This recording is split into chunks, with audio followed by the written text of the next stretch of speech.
name is Marcus, and I'm here on behalf of Fracture Sounds to show you their latest Blueprint instrument, Wurli.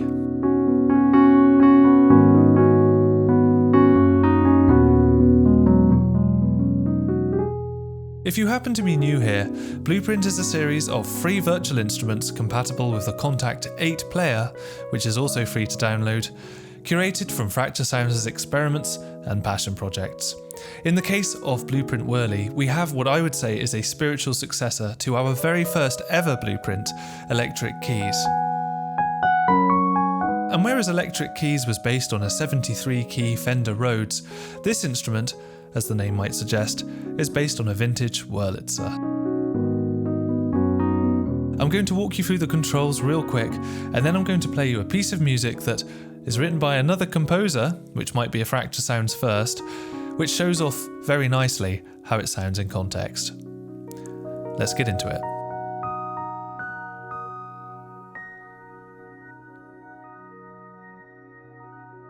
So the layout of this instrument is identical to that found on Blueprint Electric Keys, as they are quite similar instruments and designed to go hand in hand with each other, albeit with a couple of minor updates. So rather than going left to right, I'm going to first of all show you this signal control, which switches us from a direct signal to an amplified signal.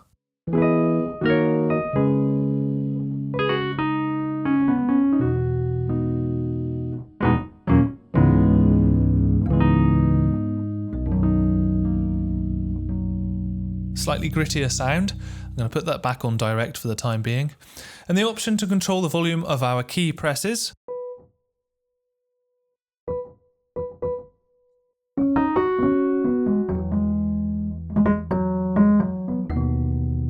And our key releases.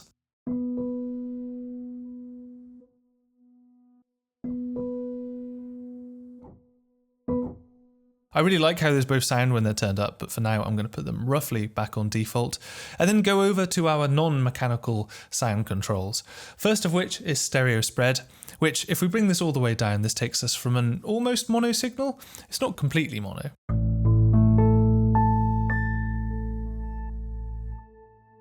And if we bring this up, this gives us a wider sound where the lower notes of the keyboard are panned further to the left and the higher notes are panned further to the right.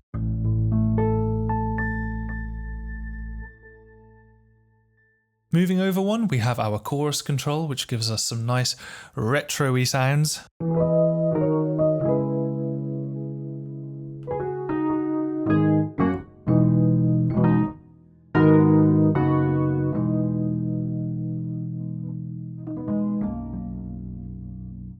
Quite cool. And then our atmosphere control. Fracture Sounds is quite well known for our atmosphere layers, and this control allows you to solo them so you can hear them on their own.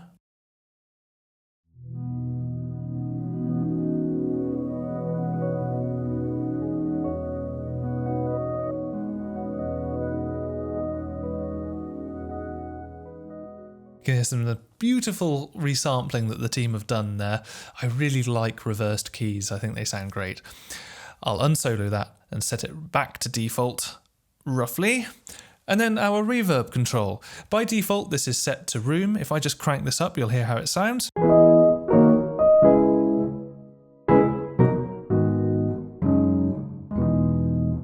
But if we click on these cogwheels found on the bottom right of this control, you can see that we have a bunch of parameters that we can change to adjust it to your liking.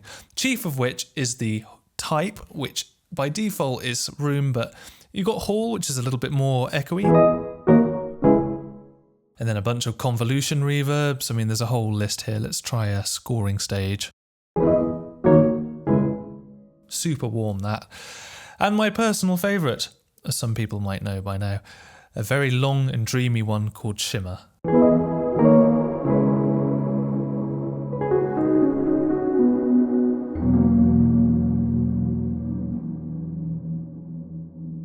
Pretty nice. I'll just set that back to room temporarily and bring this back down.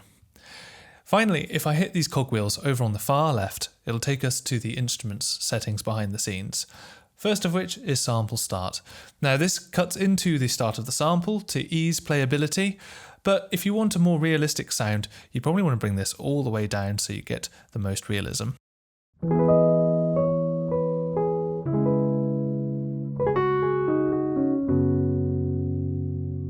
Yeah, the instrument is like way less responsive, but you just hear a little bit more crispness at the very start of the note. If I bring it all the way up,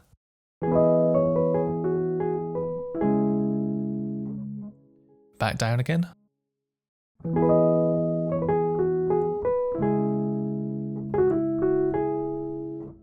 Next, and finally, velocity response. Now this controls how loud the instrument sounds audibly depending on your velocity. So you can hear we've got sort of quieter samples and louder samples, which are obviously a little bit more kind of trebly sounding. Now if I bring this velocity response all the way down, the audible volume between those two different samples will be more or less the same. And if I bring this all the way up, it means that the audible difference is going to be maxed out. So if I play this really lightly, we'll barely hear anything. So that could be useful depending on what kind of you're playing. I think this is a great control because it's like a sort of more natural alternative to using compression. It gives you a bit more of a tighter control over the sound, whereas compression can be a little bit hit and miss sometimes. So those are our controls. I'm now going to play you a piece of music written by fellow composer and friend of the channel, Andre Louis. If you've been around for a while, you'll know that he did the walkthrough for Blueprint Drum Kit, as well as a few demos for Fracture Sounds, and he is a far more accomplished performer and jazz pianist than I will ever hope to be, so this should be rather good. Let's hear it.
That's so good. He's so good at writing drums and so good at writing bass lines and those solos, especially these fast passages here. So good. Also, on a quick aside, Andre is visually impaired and wrote all of this without the aid of sight. So he does this with complete control and with the Siri voice bleating in his ear for everything that he clicks on. And I get hacked off enough using Siri to do the calculator, so it's very impressive that he can do this, and if you'd like to see that in action, I recommend checking out the walkthrough for Blueprint Drum Kit. You can see here we've got a bit of chorus turned on and the atmosphere turned down, which makes sense.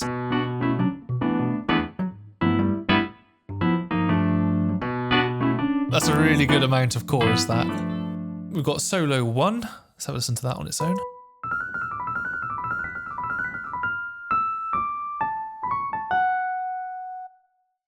It's good. Stereo spread turned up, interestingly, and chorus all the way down.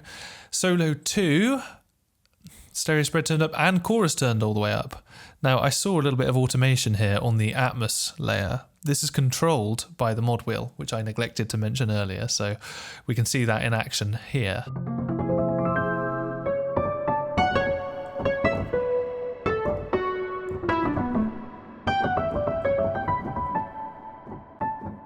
I have been tasked with the job of mixing this piece whilst showing you how Wurli can be used to that effect, which is quite a tough job because to me, this piece of music has given me some pretty good like Steely Dan vibes, and they're renowned for having like really tight, dry mixes where everything's like perfectly microphoned. On that note, we should hear the drum line and the percussion on its own because this is just so good.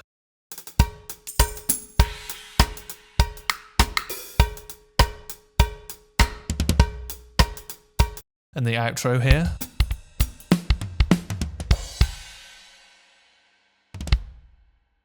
Literally every single note in the Blueprint drum kit I think was used for that. So I don't know how much I can improve this, but I'll give it a go. So if I work from top to bottom, let's start with the solo. I do wonder whether or not it might sound slightly more prominent if we changed it to the amped signal.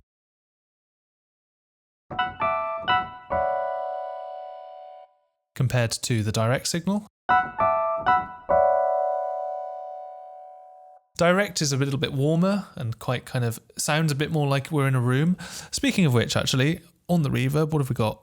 Oh, he's changed it to hall. Okay, so with that in mind, let's have a look at what the other reverbs are doing. Shimmer on the second solo. I wasn't expecting that. And hall for our chords. And the Atmos, it doesn't matter because with the Atmos you won't hear the reverb, but he's also set that to hall. Okay, so that's cool. I did think with the thumb piano, I thought that could have the stereo width brought up as it's a bit more of a backing instrument. Let's hear that on its own. If I bring the stereo width up for this.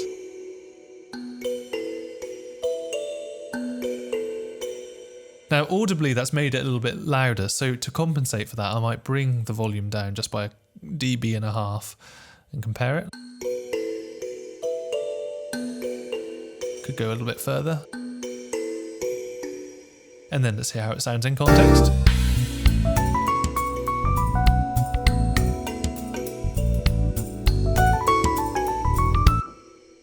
The reverb on that is shimmer as well. I might bring the size down just a little bit as it'd be nice to have it be cleaned up a little bit sooner.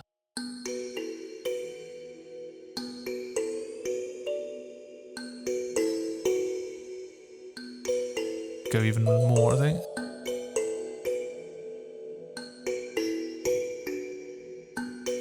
Yeah.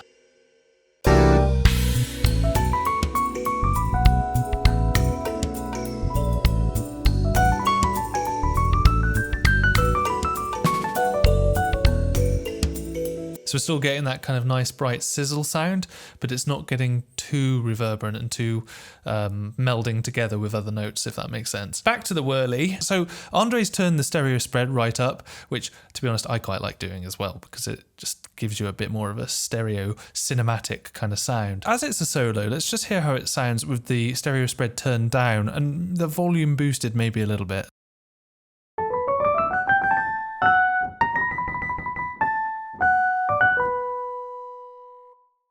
Versus stereo spread up, volume back down again.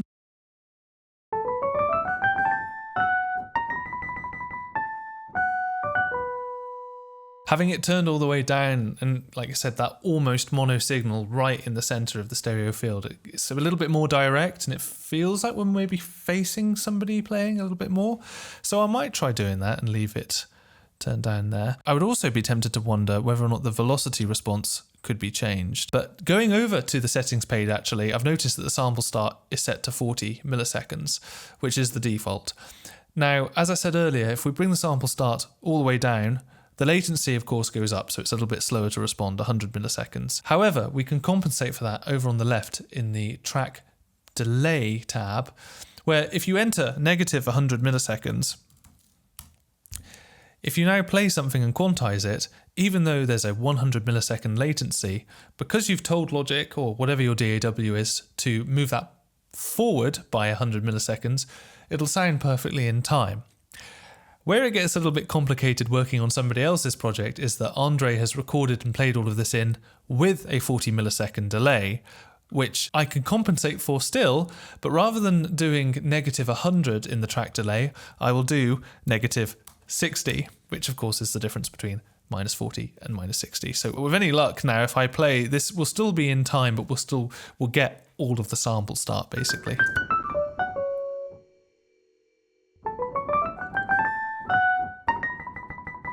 Ooh, yeah. That might have been placebo, but I really feel like we got a little bit more of the kind of click, click, click, click, click at the start of that tremolo there. Let me just hear that again. And then sample start all the way down. Yeah, it's just like a little tiny bit of extra kind of thunking going on there, which sounds really nice. So, okay, let me do that very quickly with all of the other tracks and then get back to you.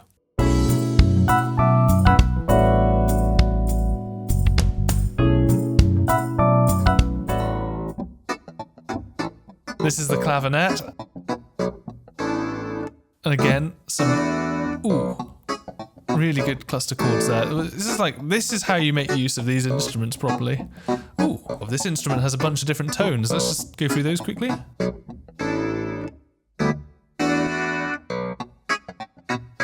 Nice. Getting progressively tinnier. What's tone 1?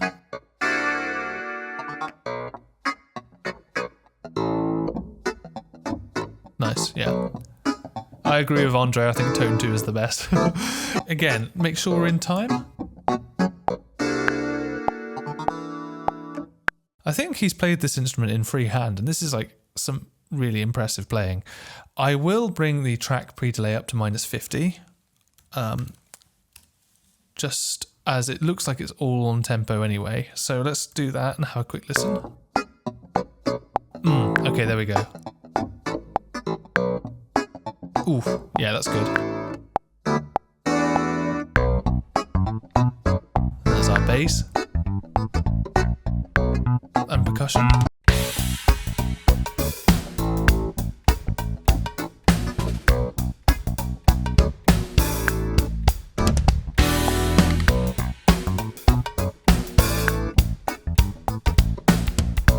Let's have a listen to the drums and the microphone signal again. I think I might bring the room down a little bit. Here's how it sounds all the way up.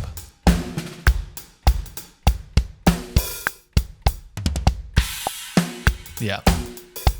Bass, I'm happy with the tone turned up.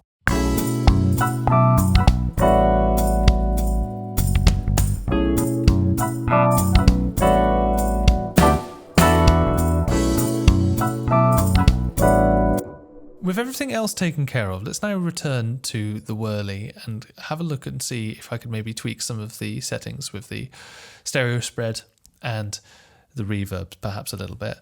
Firstly, our chords. Amplified signal, I didn't spot that earlier.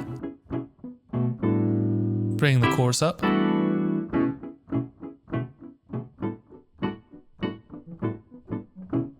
And bring it down again because it was just fine before. Nice. Oh, really lovely. So the reverb is set to Hall. The size is on default, I believe. So just check through and make sure, basically, as a good start for mixing, you want to probably put all of your instruments in the same space. So if we just make sure that all of the instruments are on Hall. The thumb piano we've already talked about. Clavinet. Yeah, just a tiny bit more Hall. I think that sounds quite nice. Our bass, generally speaking, I don't recommend having much reverb on bass anyway. And apparently the rest of the team agree with me because there is no reverb. Okay, so the drums are a little bit different because, of course, we've got the mic controls. And so our reverb is mostly controlled through this room mic.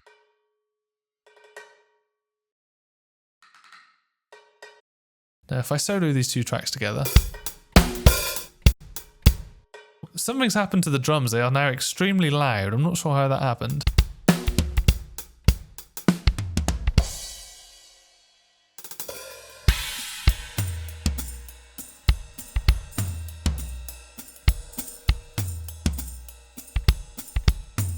In this style and this kind of genre, I would say that it's nice to have the drum kit be quite dry and intimate sounding. And it also means it's quite a nice contrast to the instruments that deliberately have a bit more reverb on them in the harmony. And if we go back to the chords now, I'm going to bring the reverb up a little bit.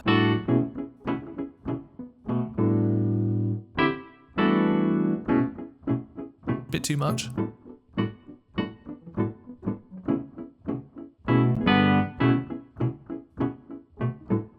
And I think I'll bring the velocity response of this instrument down.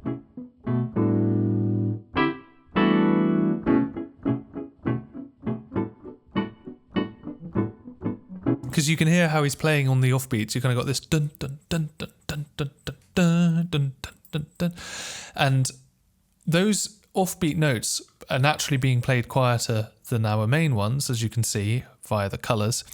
So I'm going to bring the velocity response down so that the audible difference between the two isn't quite so great, and we can actually hear all of them a little bit clearer. And it gives us, it kind of contributes towards the percussion section in a way, because the sort of thunking of the key hits give you that kind of, it's like almost like a wood block or something in the background. Again, I think it's best to double check to see how this sounds in context. So let's unsolo it.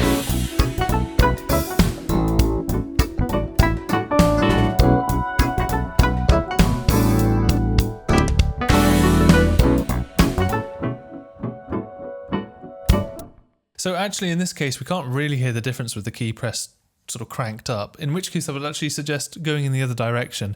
If you can't hear when it's there or when it's not there, it's probably worth removing it so you don't have any extra kind of bass frequencies muddying up the mix. Now the other thing I'd be tempted to wonder is with chords, usually I would suggest having chords be spread quite wide and then you have the solo, kind of more of a mono instrument in the middle.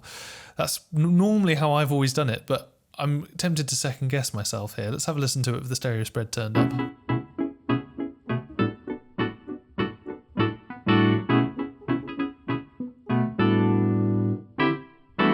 Yeah, I might leave that turned up. Let's go to our solo now. Yeah.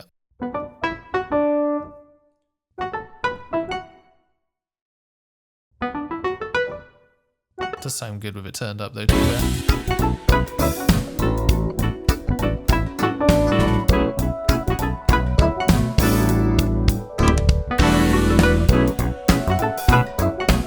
I might be tempted to add a tiny bit more length to the reverb tail, so let's go to the size control here and bring this up a little bit. Let's have a listen now.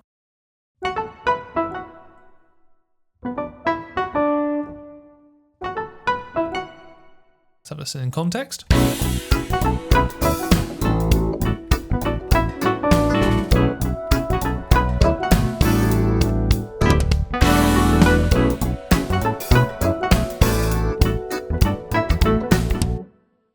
I think I'll leave it at that. I think that sounds good. You can see sensibly the atmosphere has been brought down to 0 on both these solo instruments, apart from, of course, when we hear that automated rise using the dynamics control, which is controlled CC1 or your mod wheel. Andre brought it up and then back down again really quickly, and I think that works splendidly. Nice. I might be tempted to maybe just bring this node here where it's maxed out. I'll bring it right up to the very start of the bar so that because we can just hear it come back down again just before the bar hits. There's like a slight moment. So if I bring that to there like that and make it a perfectly sharp kind of transition, let's hear how that sounds.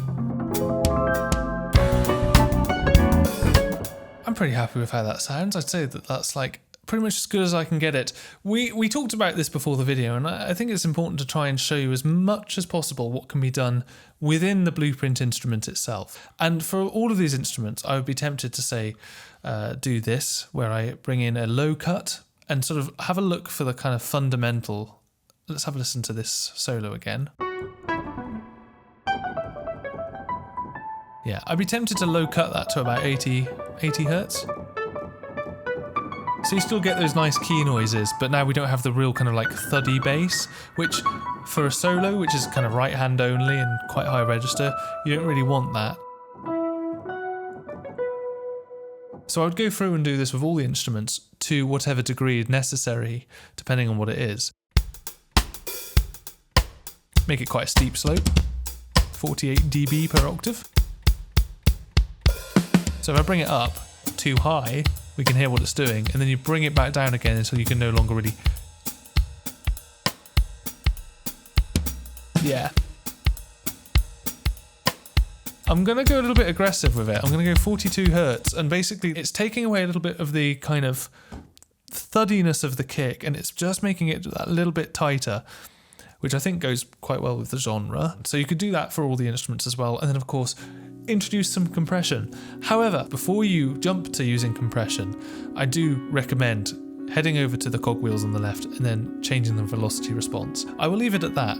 Those are all the things that you can do within the Blueprint instrument itself to tweak the sound and kind of mix it in a way where it sounds a little bit maybe more consistent, or it matches the genre depending on what you're doing. I'll be honest, I really didn't think that this piece needed much doing in the first place, and I've maybe improved it slightly, debatably, but it goes to show just what the range of these Blueprint instruments is and how much you can achieve with them in all sorts of different genres.